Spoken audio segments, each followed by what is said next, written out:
Actually, in Vancouver, there's a Fringe Festival right now, and here's a really quick way to try gather a big crowd in Canada. Free beer! Free beer. Here come the Canadians and the alcoholics. Thank you. Obviously, my goal here today is to make everybody here laugh one at a time. So, my name is Eden Chung. My act is, it's kind of like a magic show, or it used to be a magic show, but now it's just kind of like this ever-evolving circle show. I do whip cracking, there's a bunch of comedy in there, a lot of interaction with the crowd.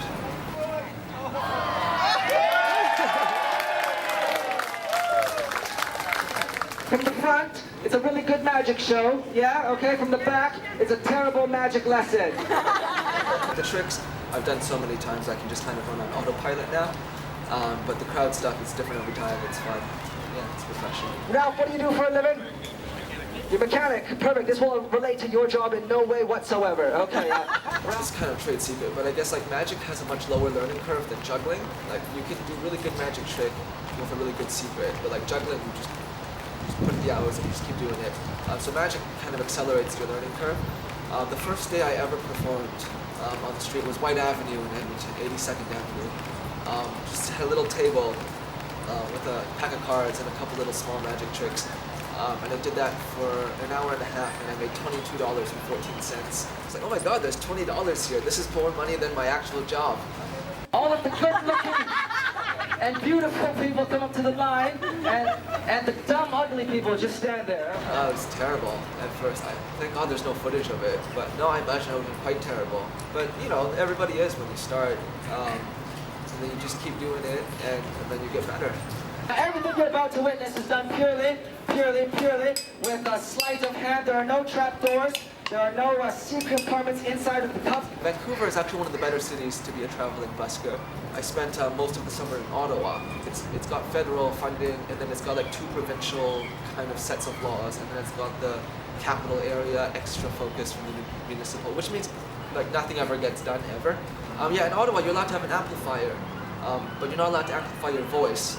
You could actually literally make a recording of your voice onto an iPod to introduce yourself, but you're not allowed to have a headset on and talking to it. I'm kind of an idealist. I would like to say no permit system at all.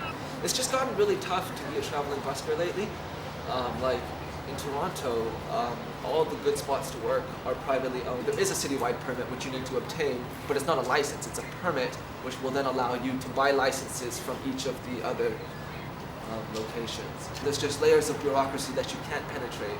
So tutor, as loud as you can, how many balls are underneath the middle cup?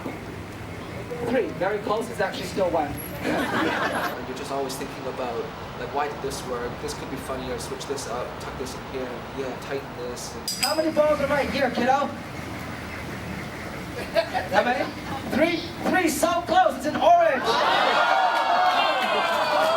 It's a really energetic 2 hours. Like, you're running around and it's like you're really pouring yourself out there, not just physically, but everybody who's watching you is giving you a bit of attention, right? But to hold that kind of thing, you have to give everybody back at least that much.